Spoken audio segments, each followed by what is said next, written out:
नमस्कार दोस्तों, स्वागत है आप सभी का कैरियर स्टडी क्लासेस 2.0 के इस यूट्यूब चैनल पर। कैसे हो आप सभी लोग? उम्मीद करते हैं आप सभी लोग एकदम मस्त हो गए। और कैसी चल रही है आपकी पढ़ाई? साथियों चलो करते हैं आज की क्लास की शुरुआत। और आज की क्लास का पहला मोटिवेशनल कोट जो है वो वही है कि गिरना अच्छा होता है जिससे औकात का पता लगता है। गिरना अच्छा होता है जिससे औकात का पता लगता है। और साथ ही जब आप गिरोगे ना तभी आपको पता लगेगा कि साथ देने वाले कितने हैं। कि दिखाई तो साथ हर कोई देता है, परंतु आपके साथ रियलिटी में कौन है ये आप जब गिरोगे तभी पता लगेगा। चलिए साथी इसी के साथ करते हैं आज की क्लास की शुरुआत। और आज की क्लास का पहला question on your screen now. सवाल में बोला गया चुंबकीय क्षेत्र का मात्रक होता है, अर्थात चुंबकीय क्षेत्र का इनमें से कौन सा जो मात्रक है जो चुंबकीय क्षेत्र का मात्रक होता है। तो साथी सबसे पहले अगर मात्रकों की बात करें चुंबकीय क्षेत्र के लिए तो आपने एक फॉर्मूला पढ़ा होगा F बराबर आई वी एल साइन थीटा। साथी थीटा अपनी मैक्सिमम पोजीशन पर होता है। जब थीटा अपनी मैक्सिमम पोजीशन पर हो साथी साइन के केस में वो डिग्री 90 होती है। तो यहां से हो जाएगा F बराबर आई वी एल। जो भी और अन्य मात्रक बनेंगे इसके अलावा वो आपको बताता हूं। बी का अगर आप मान निकालोगे ये बी है वही चुंबकीय क्षेत्र, बी बराबर हो जाएगा F बटे आई एल। तो यहां से इसका मात्रक बनेगा न्यूटन बटे एम्पियर मीटर। न्यूटन प्रति एम्पियर मीटर एक चुंबकीय क्षेत्र का ये मात्रक हुआ। और वैसे चुंबकीय क्षेत्र का एक मात्रक होता है क्या साथी? वेबर प्रति मीटर स्क्वायर। आपको दो मात्रक पता लगे, एक ये होता है न्यूटन प्रति एम्पियर मीटर। बोलिए बात कंफर्म है? बात अगर कंफर्म है तो एक बार आप सभी लोग क्लास को शेयर करेंगे। और इसी के साथ बढ़ते हैं हम नेक्स्ट पेज की ओर। क्वेश्चन नंबर 2 में बोला गया 300 वाट तथा 6600 एंगस्ट्रॉम तरंग दैर्घ्य के एक बड़े प्रकाश स्रोत से प्रति सेकंड कितने फोटोन उत्सर्जित होता है। इस कंडीशन में साथी प्लांक नियतांक h का मान दे रखा है 6.6 इंटू 10⁻⁻34 जूल सेकंड। और प्रकाश की जो चाल है 3 × 10⁸ मीटर प्रति सेकंड होती है। बोलिए भाई बात कंफर्म है? अब हम इसको सॉल्व करेंगे। जो चीजें दे रखी हैं एक बार उन्हें देखें। जो शक्ति दे रखी है P बराबर 300 वाट, उसी के साथ भाई एक बात और दे रखी है 6600 एंगस्ट्रॉम दैर्घ्य का तरंग दैर्घ्य, यानी कि 6600 एंगस्ट्रॉम। अगर भाई यहां से आप देखोगे 6600 एंगस्ट्रॉम को अगर आप चेंज करोगे मीटर में तो हो जाएगा 6600 इंटू 10⁻⁻10 मीटर। 10⁻⁻10 मीटर। अगर इसको क्योंकि 10⁻⁻10 मीटर है इसको चेंज करना है और तो इसी को लिख सकते हैं भाई क्या? लैम्डा बराबर 6.6 इंटू 10⁻⁻7 मीटर। बोलिए भाई बात कंफर्म है? सबसे पहले हम निकालेंगे इस फोटोन की ऊर्जा को। एक फोटोन की जो ऊर्जा होती है E बराबर hc/λ। एक ये फॉर्मूला होता है E बराबर hc/λ। यदि साथ ही मैं डायरेक्ट इसके मान को बताऊं कि इसके अगर फोटोन की नंबर को निकालना है तो एक फॉर्मूला होता है फोटोन को निकालने के लिए n बराबर P बटे E। या तो एक तरीका साथी ये है कि E का मान आप यहां से पूरा सॉल्व करो, उसको यहां पर लगाओ लाके, या फिर भाई मैं करूंगा यहां से डायरेक्ट सॉल्व। देखो अच्छा n बराबर जो फॉर्मूला होता है P/E का मान रख दो hc/λ। ये लैम्डा ऊपर चला जाएगा अर्थात बन जाएगा P λ/hc। साथ ही इसको ही सॉल्व करना था, सभी मान दे रखे हैं। E यहां से n का मान निकल के आएगा, P का मान है साथी कितना? 300। भाई इसी के साथ लैम्डा का मान दे रखा था 6.6 इंटू 10⁻⁻7 वटे। उसके बाद इस h का मान लगाओगे तो दे रखा है 6.6 इंटू 10⁻⁻34 इंटू और c का मान दे रखा है 3 × 10⁸। देखते हैं भाई इस 6.6 से इस 6.6 से ये 6.6 चला जाएगा। इस को देखोगे 3 से ये 3 चला जाएगा भाई, ऊपर कितना बचेगा? 100। बात कंफर्म है? अब सब कुछ को अगर देखें तो यहां से हो जाएगा सिर्फ घातें ही बची हैं, बाकी सब कुछ कट गया। 10⁻34 ऊपर जाएगा प्लस का 34, इसके साथ हो जाएगा 36। हो गया कितना? 36। और इंटू 10 देखोगे आप माइनस नीचे 8 है, ऊपर जाएगा माइनस का 8, 8 और 7 15, 8 और 7 15 घटा दो भाई, यहीं से बनेगा 10⁻21 इतने फोटोन निकल जाएंगे। फोटोन कितने उत्सर्जित होंगे? 10 पर घात 21 फोटोन। बोलिए भाई बात कंफर्म है? बात कंफर्म है ना? 10 पर घात 21 फोटोन एक इतने उत्सर्जित हो जाएंगे भाई कितनी देर में? 1 सेकंड में। यदि कोई आपसे ये पूछे ये फोटोन होते क्या हैं? फोटोन होता है जब भी प्रकाश किसी धातु के पृष्ठ पर गिरे और गिरने के पश्चात छोटे छोटे बंडलों और पैकेटों के रूप में चलना प्रारंभ कर दे, साथ ही इसी घटना को फोटोन कहते हैं। इसी घटना को फोटोन कहते हैं। चलिए बढ़ते हैं नेक्स्ट प्रश्न की ओर, और प्रश्न संख्या 3। क्वेश्चन नंबर 3 एक बार आप पढ़ें और सॉल्व करने का प्रयास करें। क्वेश्चन नंबर 3 सभी लोग एक बार पढ़ेंगे और सॉल्व करने का प्रयास करेंगे। देखते हैं चीजें दे रखी हैं। सवाल में बोला गया एक उत्तल लेंस तथा एक अवतल लेंस की फोकस दूरी 10 सेंटीमीटर और 50 सेंटीमीटर है। सबसे पहली बात भाई ये है कि दूरियां दे रखी हैं, यानी कि जो चीजें दे रखी हैं वो बात ये है कि उत्तल लेंस की फोकस दूरी है f1 का मान दे रखा है 10 सेंटीमीटर और f2 का जो मान है वो है 50 सेंटीमीटर। मैंने एक प्लस का लिया एक माइनस का लिया, ये बात आपको पता होनी चाहिए। उत्तल लेंस के लिए सारी दूरियां प्लस की रहती हैं, केवल वस्तु की दूरी को छोड़कर, अवतल में सारी माइनस की। उसके बाद आप देखोगे इसमें हम इसकी संयुक्त फोकस दूरी निकालेंगे तो f का ही मान निकाल लें। तो f का मान निकालने के लिए आपने एक फॉर्मूला पढ़ा होगा भाई, 1/f बराबर 1/f1 प्लस 1/f2। साथ ही इस तरह से हम इस सवाल को सॉल्व करेंगे, ये फॉर्मूला होता है। तो देखो इसे करते हैं सॉल्व। 1/f बराबर 1/f1 का मान भाई 10 माइनस 1/50। कोई बात नहीं, यहां से सॉल्व करोगे तो एलसीएम आएगा भाई कितना? 50, 5 माइनस का 1। कुल मिलाकर इसे हम सॉल्व करेंगे तो f बराबर हो जाएगा भाई कितना?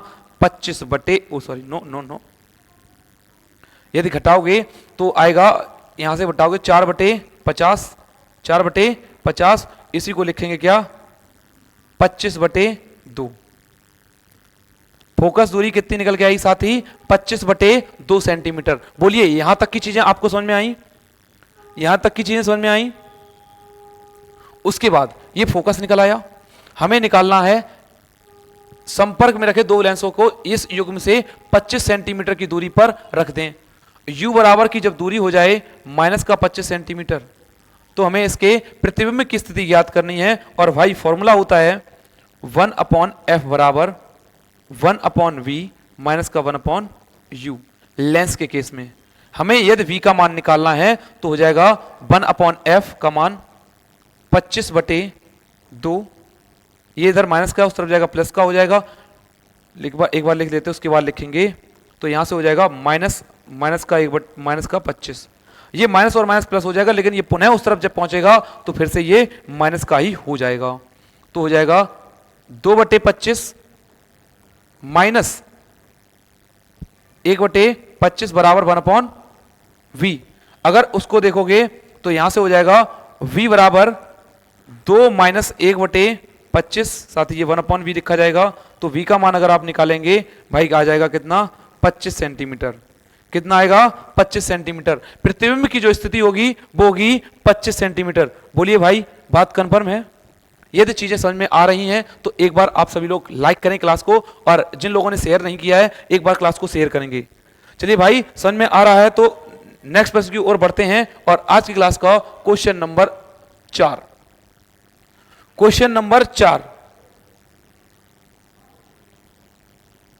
4 को एक बार सॉल्व करेंगे सभी लोग। देखो क्या बोला गया, यदि प्राथमिक कुंडली में बहने वाली धारा 3 एम्पियर है, यानी कि भाई I का मान दे रखा है 3 एम्पियर। ठीक, उसके बाद यदि धारा 0.00 सेकंड में, यानी कि डेल्टा टी का जो मान है वो भाई 0.001 सेकंड में जो बढ़कर है वो घटकर शून्य कर दिया जाए तो द्वितीय कुंडली में उत्पन्न प्रेरित वैद्युत वाहक बल 15,000 वोल्ट होता है।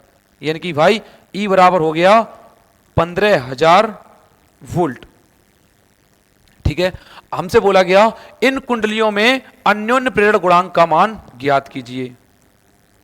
अन्योन्य प्रेरण गुणांक का मान ज्ञात करना है, अर्थात साथ ही हमसे m का मान ज्ञात करना है। यदि कभी आपसे एक बात पूछ ले कि ट्रांसफॉर्मर किस सिद्धांत पर कार्य करता है, तो वो भाई किस पर कार्य करता है, अन्योन्य प्रेरण पर कार्य करता है।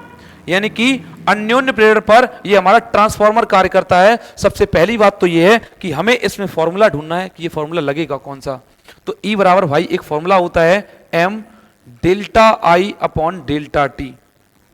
ठीक है, M का मान निकालना बेहद आसान हुआ। यहां से M का मान 15,000 नहीं भाई, E का मान 15,000, M का मान निकालना है, इनटू डेल्टा I का मान 3 बटे 0.001। दशमलव यहां से टाउ, ऊपर 3 जीरो जाएंगे, ऊपर 3 जीरो गए, और साथ ही यहां से हो जाएगा, यदि M को ही सॉल्व करेंगे तो M बराबर 15,000 वटे 3,000, 3 जीरो से 3 जीरो खत्म, 3 पंजे 15। यदि भाई आप M का मान निकालोगे तो M आ गया 5। अगर इसके मात्रक की बात करें तो इसका मात्रक होता है भाई कितना, हेनरी।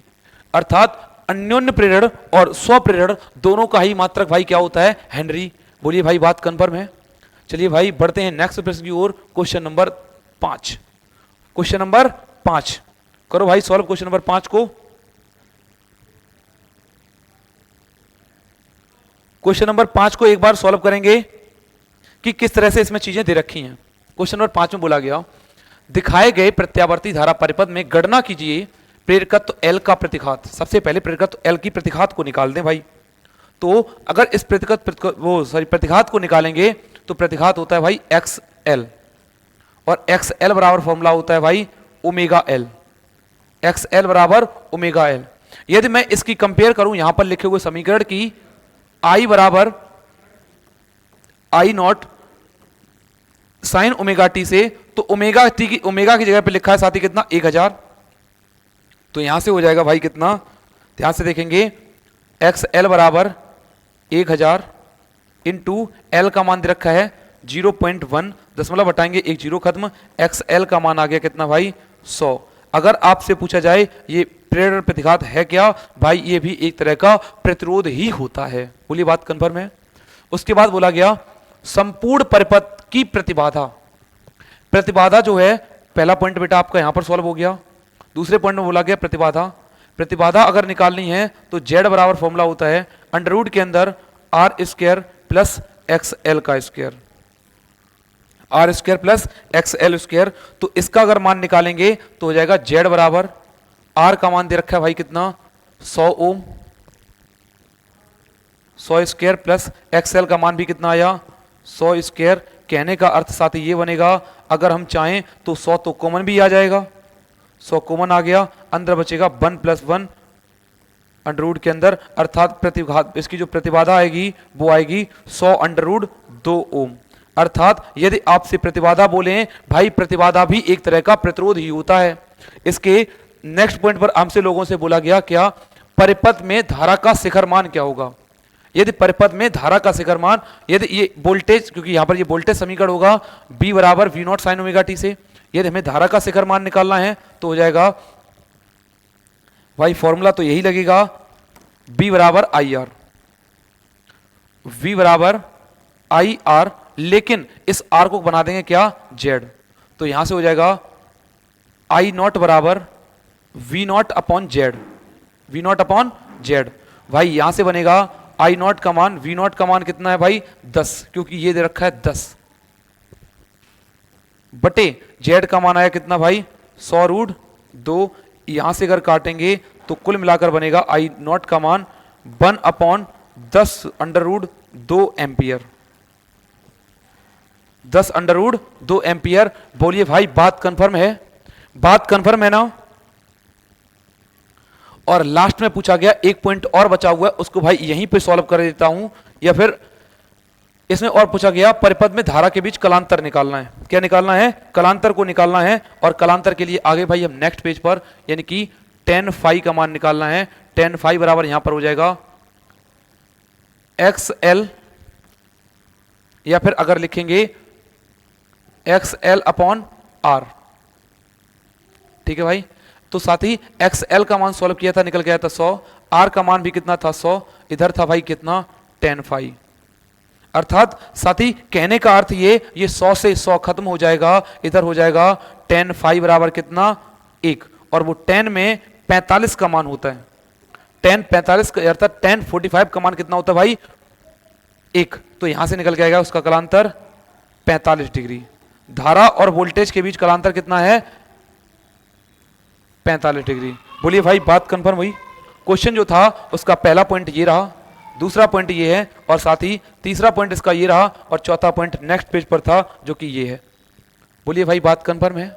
यदि चीजें कंफर्म है तो एक बार क्लास को शेयर करेंगे, और जिन लोगों को स्क्रीनशॉट लेना है वो लोग स्क्रीनशॉट भी ले सकते हैं। ठीक है भाई, बढ़ते हैं हम आज के नेक्स्ट प्रश्न पर, क्वेश्चन नंबर 6। एक बार सभी लोग सवाल को पढ़ेंगे।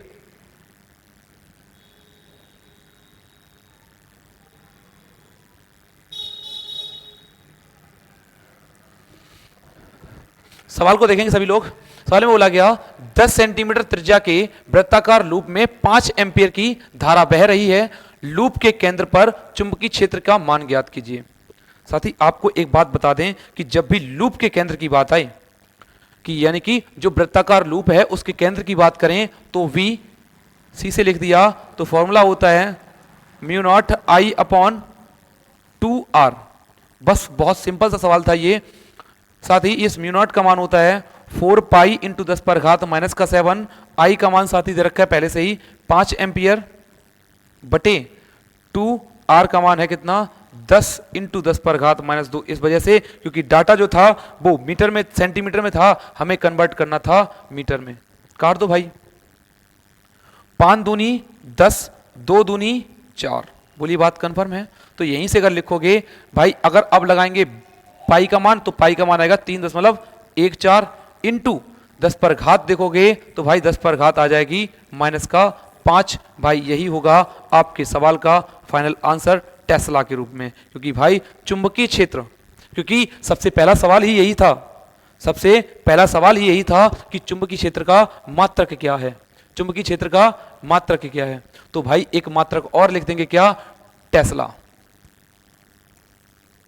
क्योंकि ये अमेरिका के एक वैज्ञानिक थे निकोलस टेस्ला, जिन्होंने चुंबक के बारे में बताया, उन्होंने ही चुंबकीय क्षेत्र के बारे में बताया।